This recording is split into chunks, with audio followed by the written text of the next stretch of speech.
Cool. Yeah. So thanks for the introduction. Thanks for everyone for joining. So yeah, there's been quite a number of changes that has come up, and I've actually got the latest update that I can share with you guys. So I'm just going to present my screen quickly. If you guys give me a sec. 1 second. So there's a lot of changes that is coming into Microsoft with regards to the exams. And it's across not only Azure, but across all these states. Oh, by the way, I have to now, as compliance, have what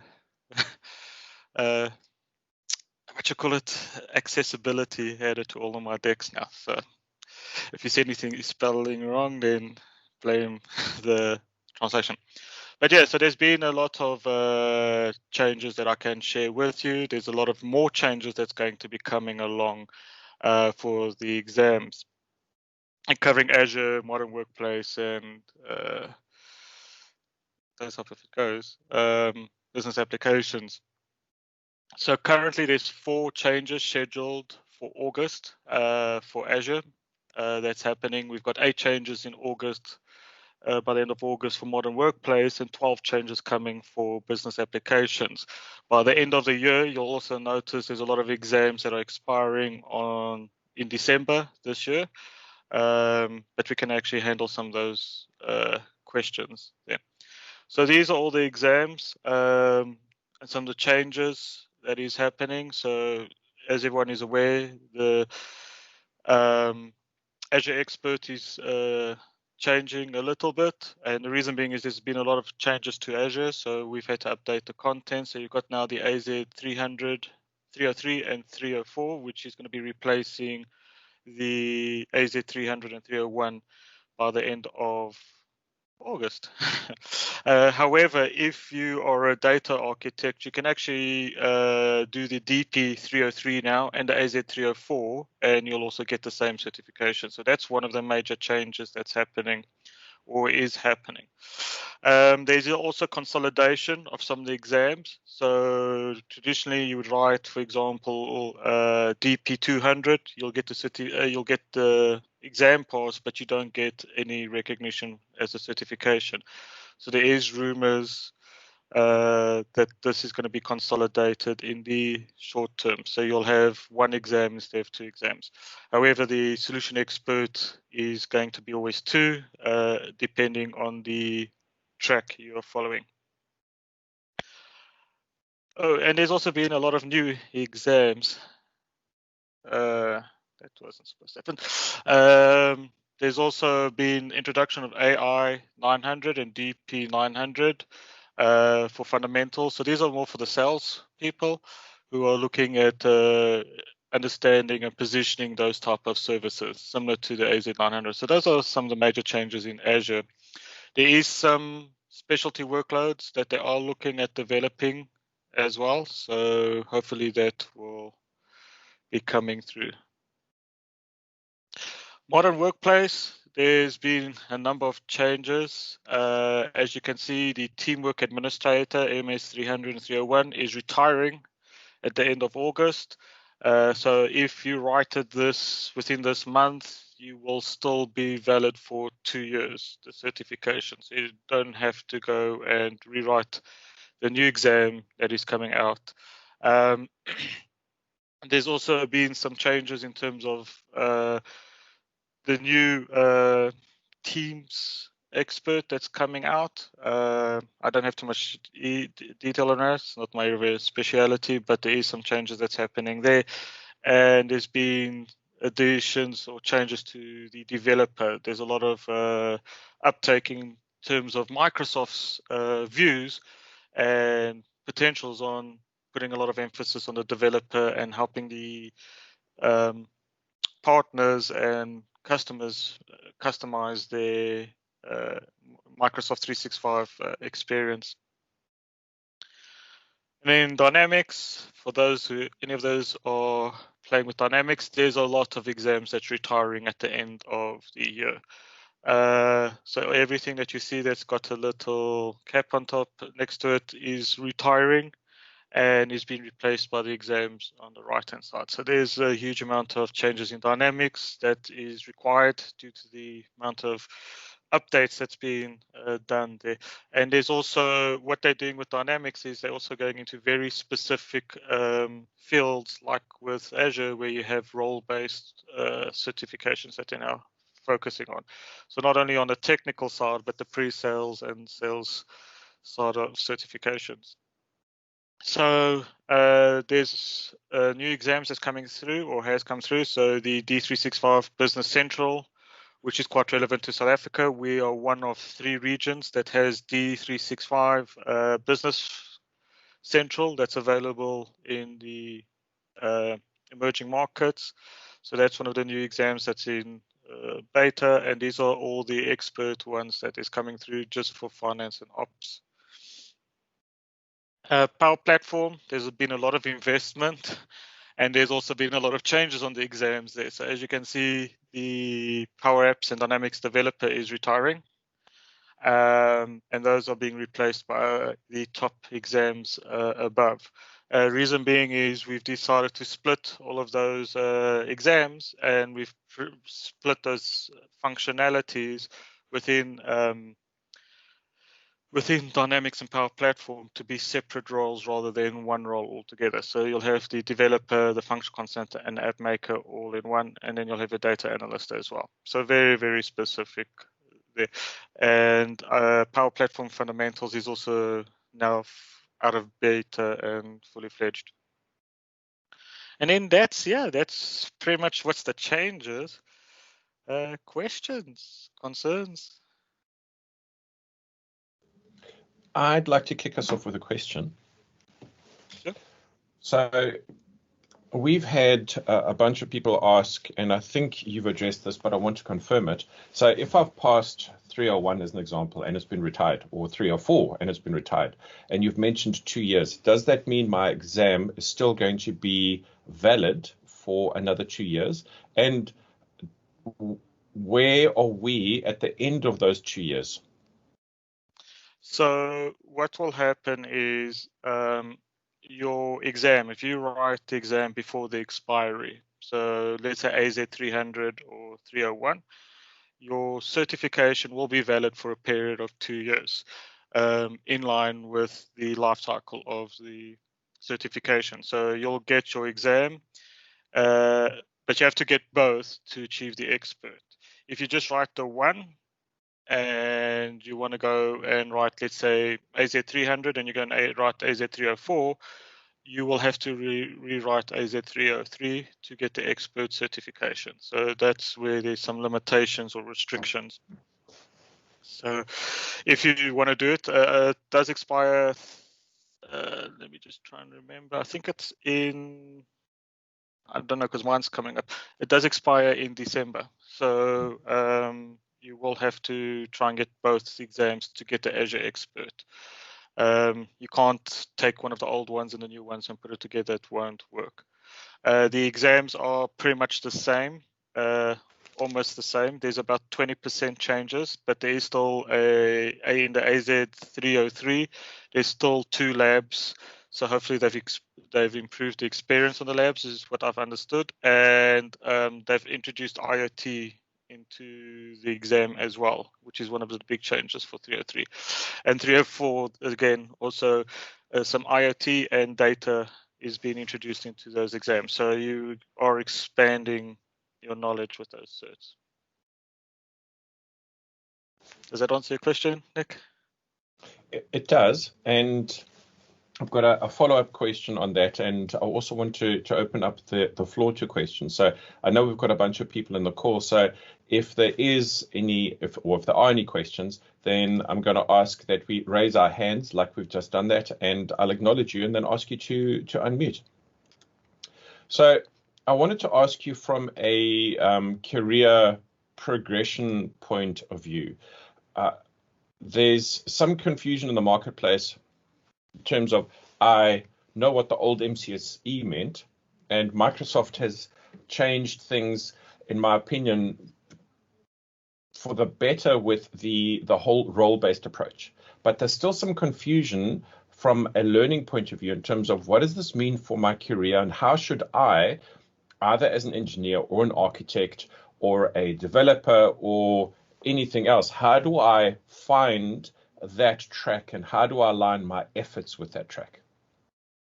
Okay, yes, I agree with you. There has been a massive amount of changes with regards to the way exams were done to role-based or functional role-specific specializations. And the reason why it's been that is that if you look at the old MCSE, to reach it, you wrote 7, 8 exams, get all of it and that, but you still didn't have an area of specialization. You were still generous. Now this, you can actually become expertise. So what Microsoft has done internally is we've started mapping our roles to our functions and the exams that we do. So we actually get measured as part of our career development. We get TSI, so technical skills initiatives, where, like, for example, for my role, I must have my Azure Expert certification, but then I must have 1 or 2 specializations. And we go through a coaching exercise of which specializations we would go through. So, for example, either SAP or IoT or one of the data associate exams, or even the security.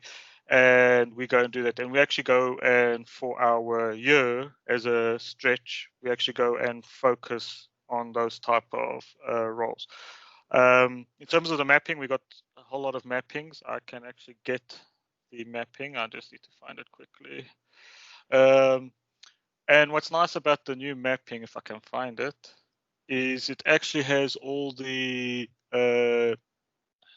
how you say progressions where you've done 1 or 2 exams and you feel it's not what you want to go into a more specialized area, you can actually deviate to another area. So for example, let's say you've done something in data. So you've done your DP 200, DP 201 to get a data associate. And it's not your cup of tea. You want to do a little bit in the DevOps, or you want to go into the modern workplace. You can actually go and do one of those exams to take you along that path. So you can either specialize in a specific function or a specific technology as well. I need to just find it because I do have the train cert poster with me, but I don't have the thing. But I do have that as well. We are doing training. I am doing training from the 17th of August right through to the 30th of September. So we are going to be covering that with all of our partners. But I can definitely get this through to you in terms of how we divert, if I can find it amongst my tons of information. Oh wait, yeah, I've got an example here. Okay, and these are published publicly, so we shouldn't have any issues. So for example, you do your fundamentals, you've got a few options here. You can actually go and start looking at where your mapping is. So let's say you have an interest in security, you can actually go through the security. If you decide it's not your cup of tea, you can actually go and look at one of the other ones. And then you can actually go start looking at the experts. So these are some of the mappings we have here. So for example, fundamentals, you can go straight to expert. You do not have to do an associate. My recommendation, do the associate because it helps for the exams, but you can actually start focusing in these areas and become specialized in it. And there's a whole lot of mappings we have for this.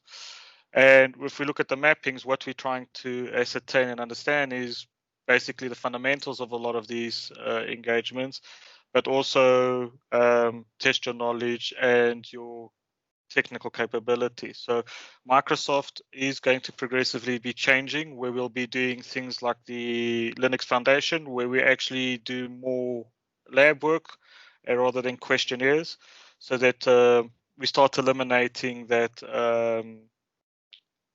what you call it, those exams that you can go and download or buy and just copy and learn that. They actually want to see that. So we are starting to see these things. But basically, these are the mappings in terms of the type of areas you can be an expert on.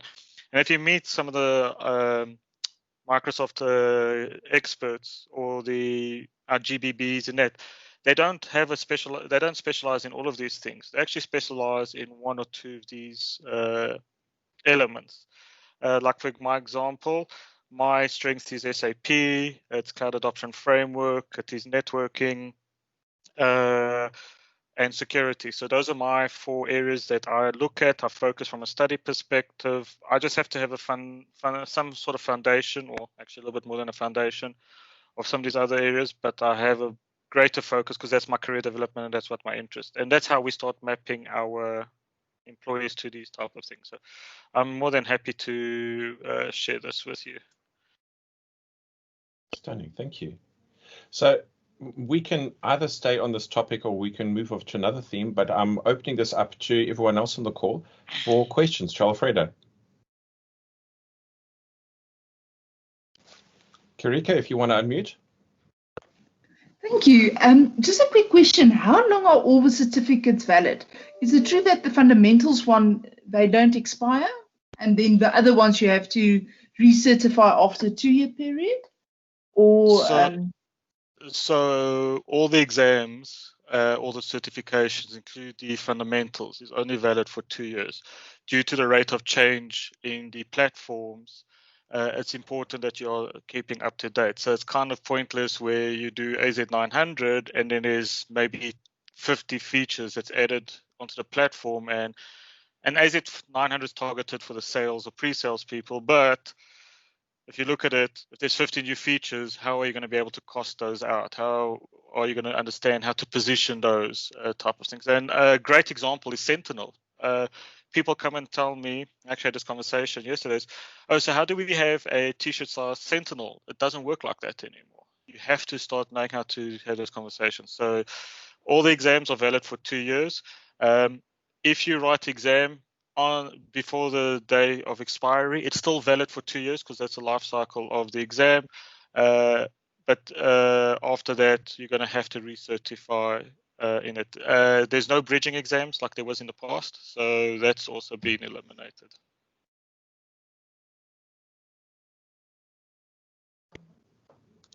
Very quiet audience today, Nick. I'm not giving any exams, so Chris. Hi guys, thanks for that. I just wanted to ask around the Sentinel mention. Are Microsoft looking at a specific cert for the security orientated stuff like Sentinel, or are those just going to be encompassed in the AZ500s? So currently it's going to be focused in the AZ500. It is one of the big topics and one of the big updates in AZ500, but there's not going to be something specific for Sentinel. Sentinel is a interesting very interesting point. Yeah, our business is expanding greatly. It's not only a tool, it's actually a methodology. So you need to have experience with like ISMS frameworks. For those who don't know what ISMS is, it's Information Security Management Standards. Basically explains to you how to manage a security event, what risks are you measuring in it. So it is something that I'm working with my partners, which is a real difficulty because they want to implement it, and then I give example, the customer that we're speaking to said, no, we want to do 50 terabytes a month. That works out to $5 million a month on Sentinel.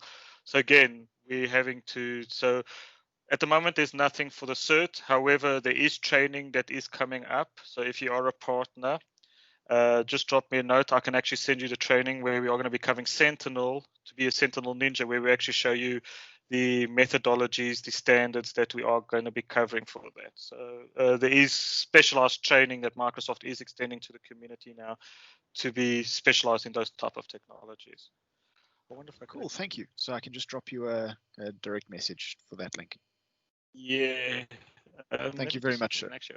There was a few hands up there. Yes, I see Miles has got his hand up, so let's recognize Miles. How's it going, guys? So I'm in the sales role at the moment, okay, but I've come from a technical background. Got my MCSE from NT straight through to 2008. Now I'm doing a fundamentals course on Monday, Tuesday. I like the more hands-on type thing. I'm just trying to figure out where where should I go after fundamentals to give me a bit of a better edge in being able to have high level conversations with your CTOs and stuff like that? So the question I have for you is, there's two types of directions, and when we coach our partners and our employees, is if you want to be hands-on, to what level of hands-on? If you want to have hands-on, we can do a small demo, and you want to be able to showcase something. You need to go towards the Azure expert or the architect, and the reason being is that's more for pre-sales. It's great for pre-sales. You can have a conversation, you can position something, but you don't have to always be quite the in-depth knowledge in specific areas. Or you can do the what's the other ones we talk about, the specializations. So there's specializations that are coming about, like a SAP, which gives you a whole broad-based one-on-one technology. So again, you need to look at the types of conversations you're having. If you want to have like a generalist conversation, but with some really good depth, architect is really great. If you're looking at the like AZ104, that is more for administrators. So this is the guys who like to sitting behind the doors, play around, do some really cool stuff within Azure, but basically keeps the business running. Or the specialization exams like SAP, IoT, data, they're all really great associate certs if you want. Okay, so just one more question. So I think I missed that part where you're talking about the AZ300 expiring or something like that, because that is kind of the route I wanted to go along. Can you just refresh me? So what those changes are? Sorry, I missed it. So the exam is retiring at AZ300 and 301 is retiring in December, 31st of December. So you still got time to write it, and it will be valid for 2 years. Or you can write the beta exams, which is 303 and 304. They are going out of beta at the end of August. Those are the new replacement exams. The only difference between the two, the 300 and 301 versus 303 and 304, is that 303 and 304 covers a little bit more IoT and data aspects, where the previous exam was more around DevOps and the standard infrastructure side of things. Okay, cool. Thanks a lot. Arnold, let's recognize you. Hi. Yeah, I just heard you talking about the beta exams. How many people can apply for a beta exam, and is it about the same price? Yeah, so beta exam is available to everyone. It is publicly available. What Microsoft does is they use it to handle questions and basically test that.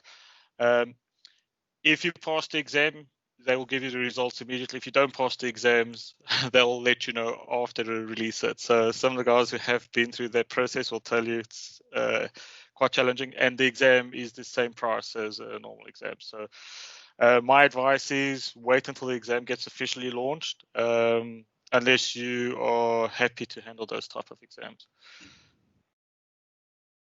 Okay. There was a question in the chat. I just want to around Saka.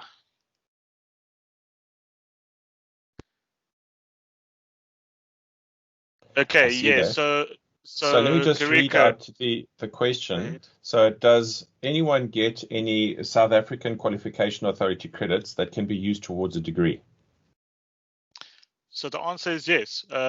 These follow an international standard. So if you're doing a BSc in data, you will get credits towards your SQL module within the BSc. So it is available, and you do get those credits. I think it's 6 credits for each Microsoft exam, but I must just double check to get that.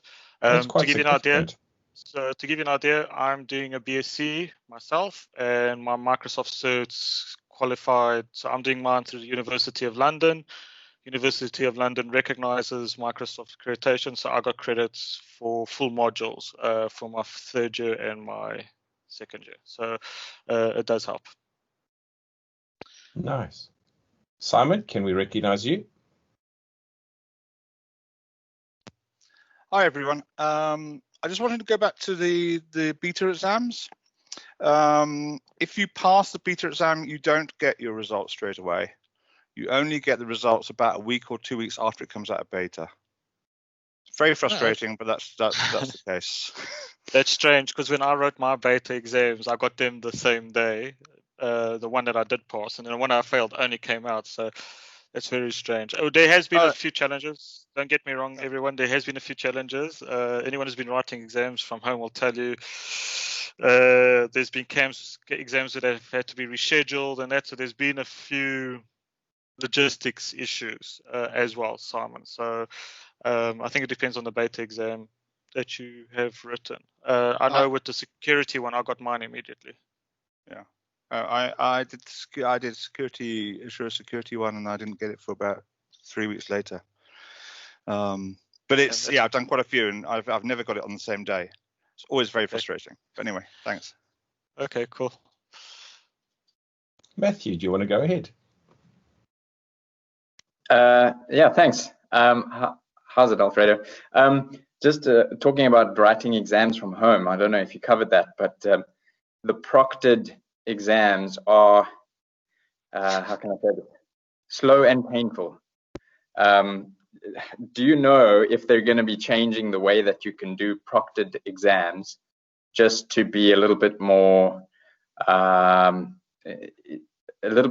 smooth in the operation? I don't know if I'm explaining myself correctly. But yeah, I understand what you're talking about. Can you maybe just expand when you say slow, or is it just your connectivity in Cape Town?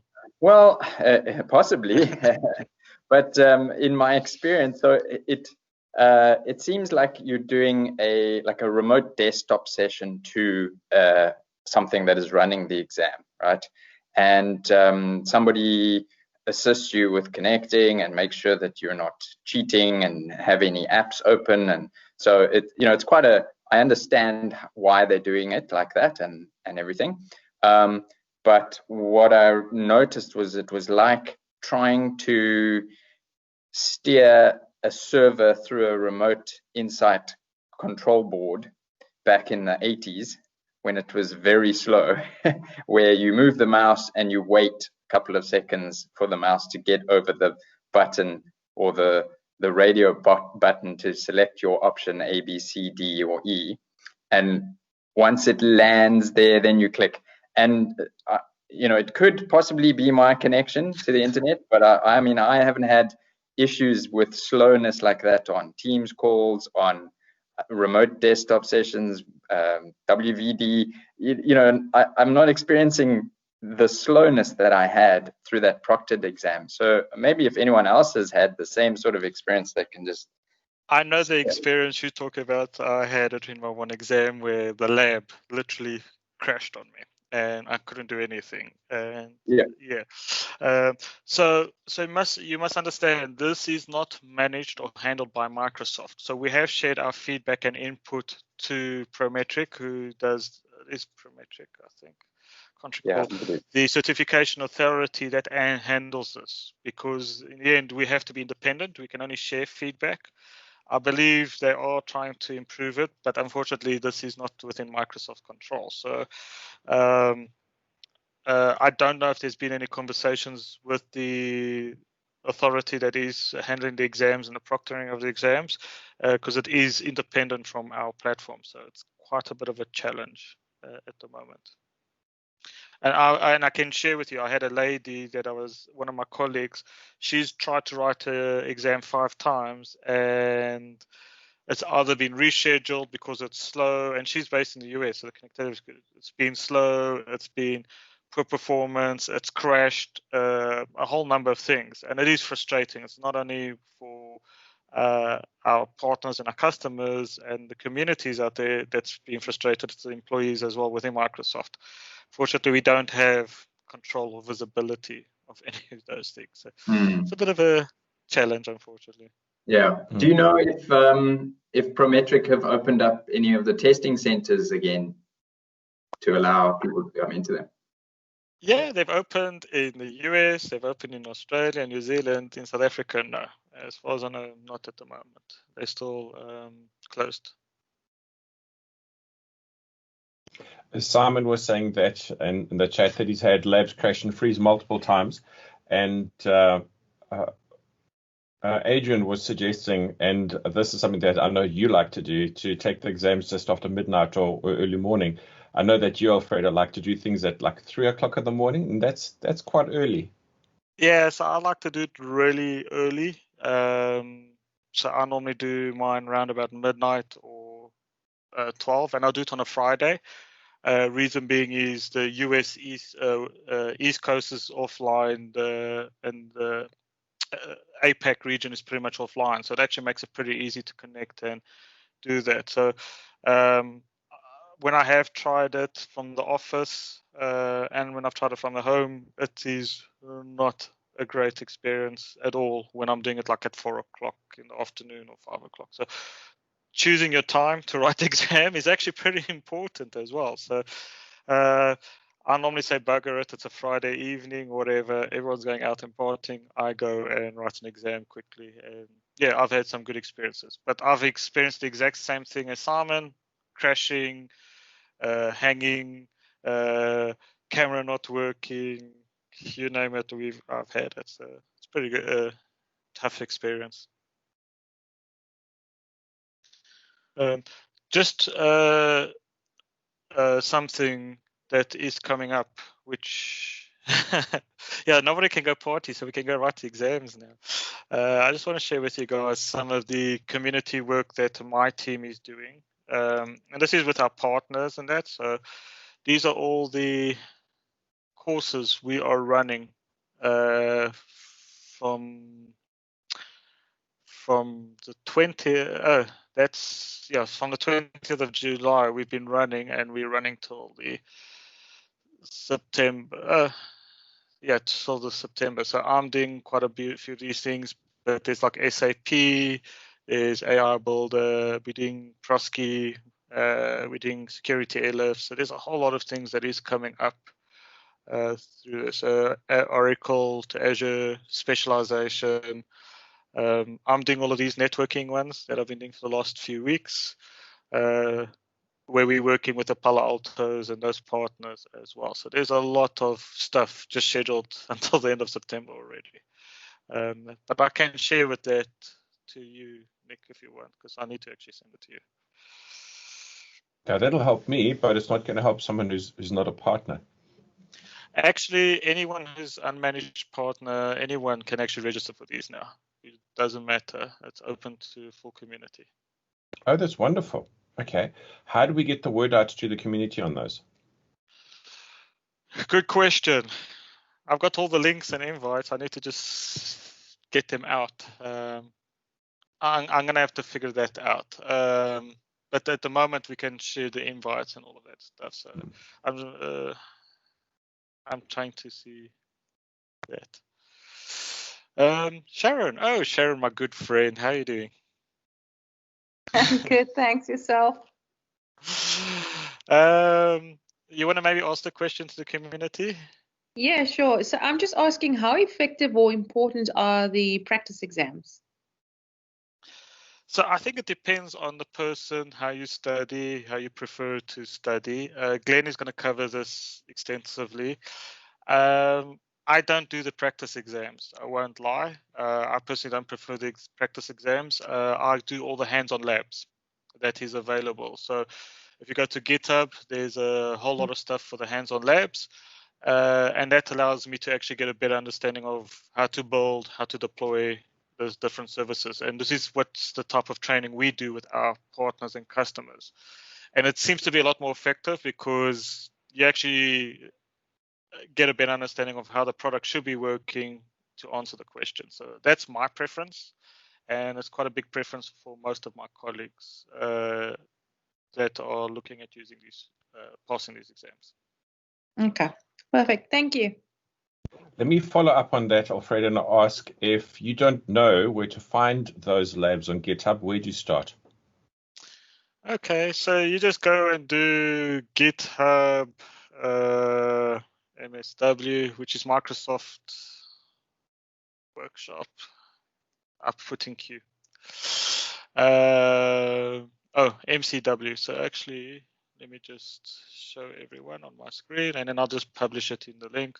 So this is how we do training. These things are updated every so often. And it's open to communities, so you can actually contribute. So there's a whole lot of contributors if you think. And these are just some of the workshops. So these are the archived ones, but there is some new ones that's available here. And my suggestion, if you want to start training your team and that, and someone asked a question about going from AZ900 to different exam.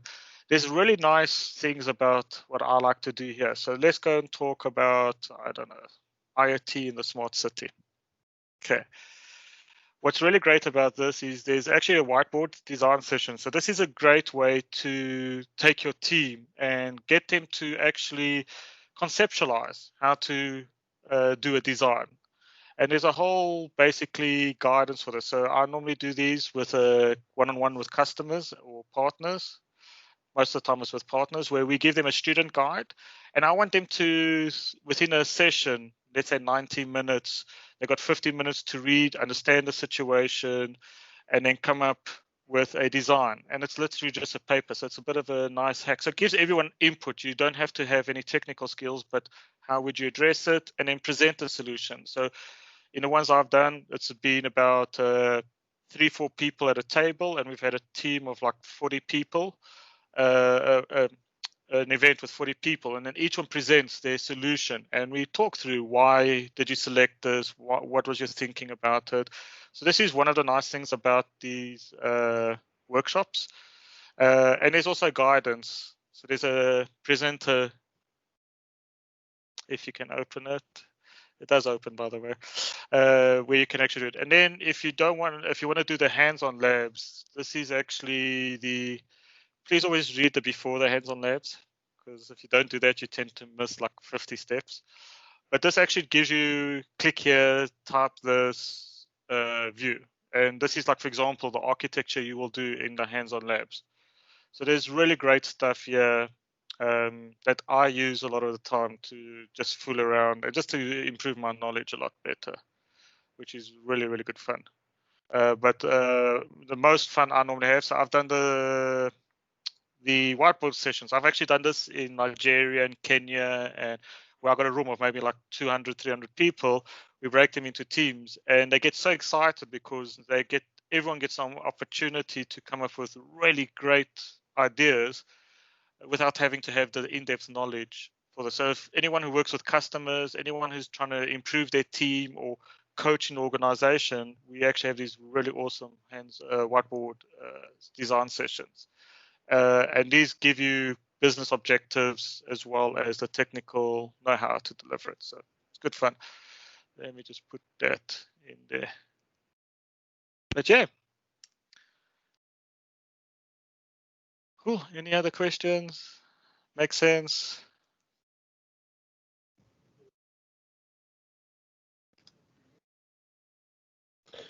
I'm going to repeat a question that I had offline. And that was from a customer who was going through his own private certification, and he frankly ran out of Azure Credit in order to play with the labs. So we know that there's a free tier, and I think it's $200 that you can get as a once-off. But once you've exhausted that and you're not a partner and you don't have an MSDN subscription that renews every month or some kind of way of getting renewing credit, how would you go ahead and gain more credit, or would you just have to suck it up and buy Azure Credit?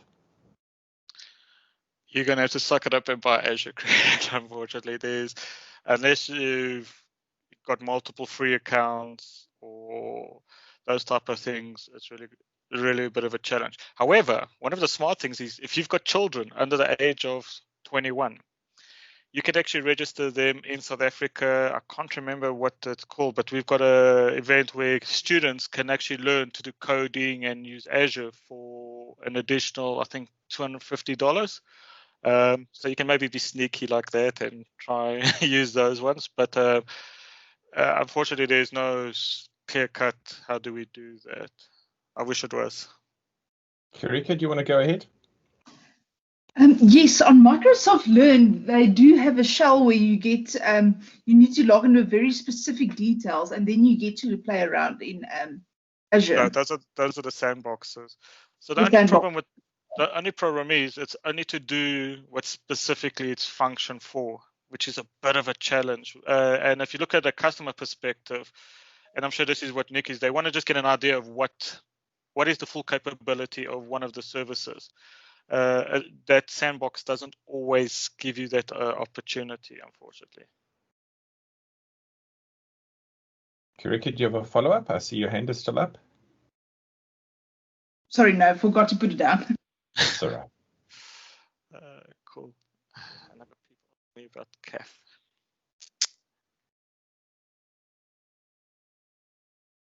Okay. No, it doesn't look like there's any questions. Anything else besides exams that anyone wants to ask? Anyone got lottery numbers for me? I had a question for you, Alfredo, but it came in. It was about reviewing an architecture, a design that I had done, and I wanted to make sure that I had covered all the security bases. But that's something we can take offline. Okay, cool. Yeah, just schedule some time because you, like your boss, is very bad at scheduling time in my diary. You asked me like last minute. So yeah, just let me know. We can review it. Yeah, cool. Thanks, Alfredo. Okay. Cool. Doesn't look like there's anything else. You got 15 minutes. I don't see any hand up either. There was a comment from agents saying that some sites like a Cloud Guru, Linux Academy, have sandbox environments. So I think the sandboxes are great, but like Alfredo said, they are very limited towards that particular scenario. Are we talking specifically only about Microsoft certifications? Because you can chat to me about some of the other ones, because so to give you an idea, the advanced networking stuff I'm doing, that I've been doing last week and this week and next week, we actually work with like Cisco's and Palo Alto's and Barracudas, where they're also changing their certs, by the way, significantly to address cloud needs. And I'll give you an example. Barracuda's got a thing called WAF as a service now, which plugs on Azure, and they've actually had to rewrite the exam or recertify the exam because you're no longer deploying an appliance. You're actually now focusing on the configuration and the basically how you're handling the threats. So I've noticed some of the other providers that our partners, our ISV partners, are doing that. Red Hat has got their OpenShift, and there's actually a specific exam for Arrow, which is Azure Red Hat OpenShift, that they proctor and they manage as well. So you're going to start seeing a lot of these really interesting changes, I think, in the certification. And it's not just because of Microsoft, but I think because of all the hyperscalers out there, everything is now as a service. So I'm thinking of doing the HashiCorp Terraform exams or certification, because great exam to write. I think that's probably one of the best exams to have for anyone who's interested to do infrastructure as a code. We've got a number of people who are doing it, and what's nice is it's cross-platform, so it gives you, from a career perspective, you're not restricting it to just one platform. You're actually able to deliver it across any platform. So my personal opinion, rather do those type of things. They're also really great. Me, as a personal perspective, I'm doing things like TOGAF. I'm looking at things like it. Those type of cross-platform or principle-driven exams, because it allows me to apply the same principle no matter what the platform is. So it just makes more sense. The platform-specific exams are great, but if I decide to change careers, or let's say Microsoft decides to close doors, we never know what is possible.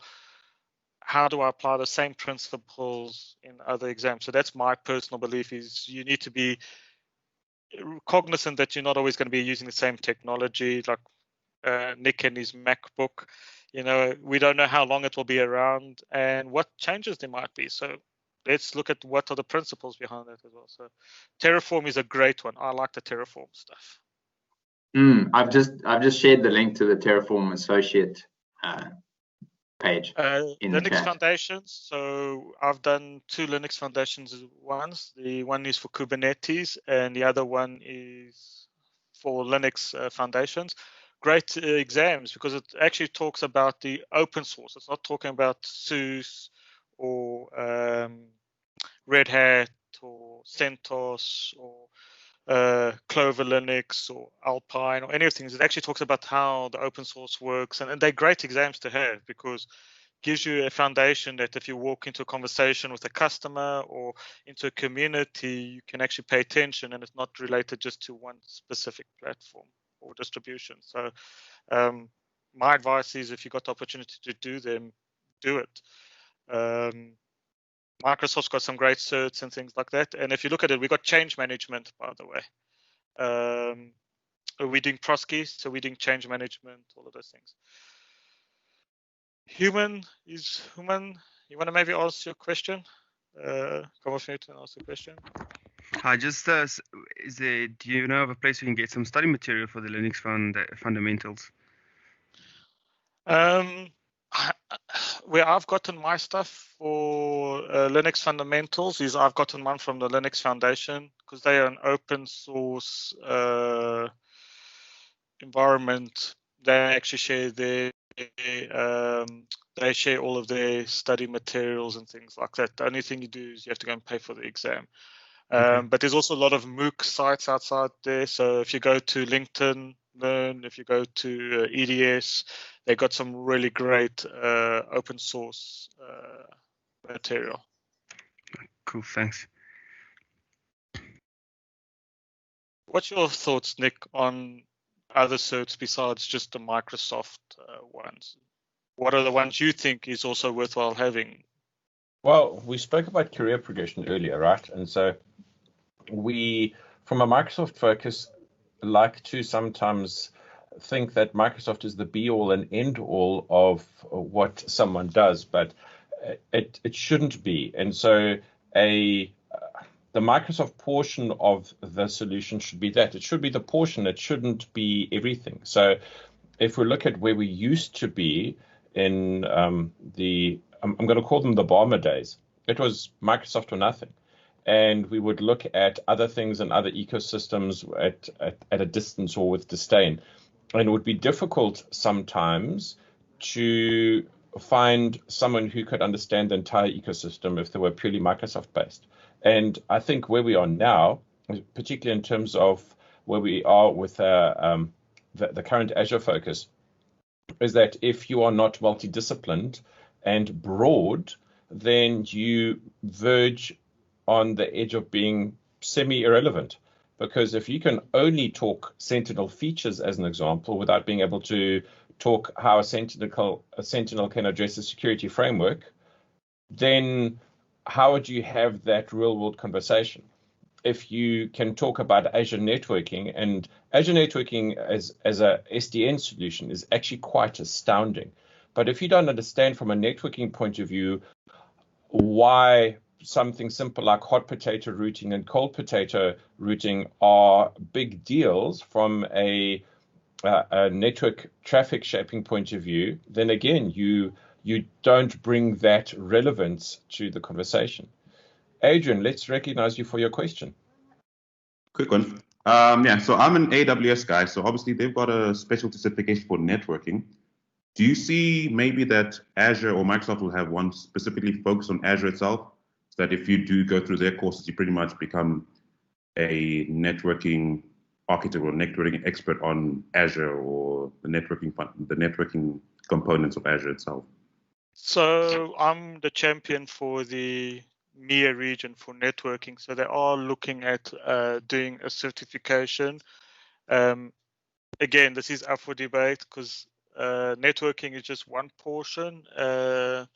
but it is becoming more complex with things like SD-WAN and network security. So they are busy looking at it. If there is one in the pipeline, I don't know, but there are rumors that there is going to be something specific for that. What we are trying to do is say maybe look at your providers like your Cisco's and that, where they do cover that quite extensively. And my personal opinion, not Microsoft's opinion, but my personal opinion is if you've got a CCNA, CCNP, which is a well-established certification, it's probably going to be more relevant in the market than having an Azure network one when it's just new into the market, because the impression is, oh, you just created something for the sake of creating something. So again, it's up for debate and that. And there's actually quite a few people in Microsoft who are CCIE and CCNP certified or CCSP certified as well.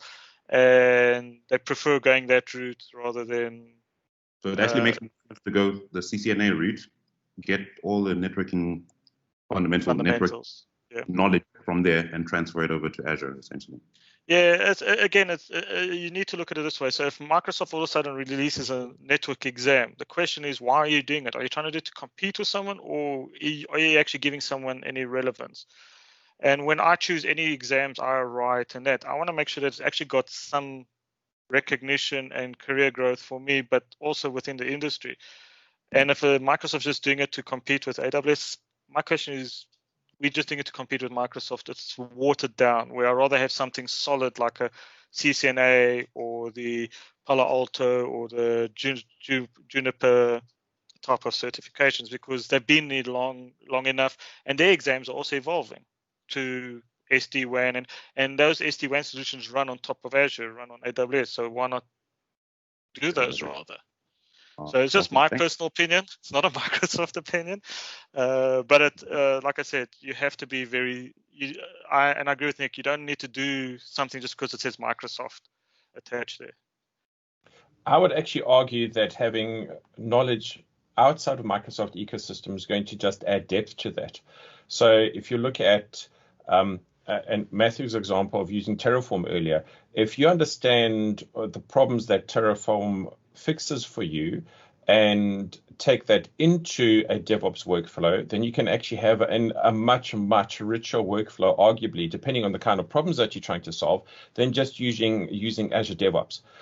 And from a networking point of view, TCP/IP is TCP/IP. However, how that's used in the real world and how different vendors approach that problem is what gives you relevance in the marketplace. So, for example, if you look at, I'm going to pick on the routing thing earlier, cold potato and hot potato routing. If you don't know what the difference between those are, and yes, BGP.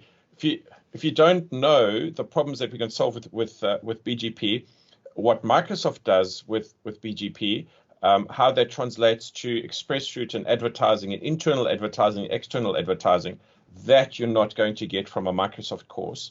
That you're going to get from real world networking, and any one of the vendors that are out there that are solid, like the Cisco's and the Palo Altos, are really deep on those and give you a fantastic foundation on those. Yeah, that's why, like I say, those are really great certs to have. They help. If you can do Chef is also a great framework, because it goes into such detail on infrastructure as code versus Microsoft saying, here's ARM, because we will go and punt ARM, but it actually doesn't talk about the structure and the principles of infrastructure as code. We just say, here you go. So sometimes it's a watered down version, is my opinion. Some areas we're really strong at, but in other areas we're doing it for the sake of doing it. And every vendor and platform is out there is exactly the same. I've done VMware certs, I've done my networking certs, I've done my storage certs. All of them have different ways of approaching it, but the standards, the principles is always the same. So BGP is BGP. Doesn't matter whether you're using it on a Palo Alto or on Azure or in AWS or Google. The same framework applies. It's the same limitations apply. So rather get a deep understanding of how BGP works using a Cisco than how Microsoft applies BGP, because that's a single view. So we're coming up towards your hard stop, Alfredo, and I just want to be respectful of that. I just want to say, for the sake of the call, if you want to give me all of the materials that you've mentioned on this call, then I will distribute that via an email using Meetup. So whoever was attending or registered for the session, I'll send them an email with all of the URLs that we spoke about, and the same will go for Glenn. So anything that the two of you would like to collate and share, we can do that via the Meetup platform. Sure. I'll send you all the wonderful invites. There's about 70, 80 invites I need to send to you. So get ready to be spammed. All good. Thank you. Okay, cool. There we go. Then, Alfredo, thank you so much. Always a pleasure. Catch up with you again next time. Cool. Thanks, everyone. Cheers. Bye-bye.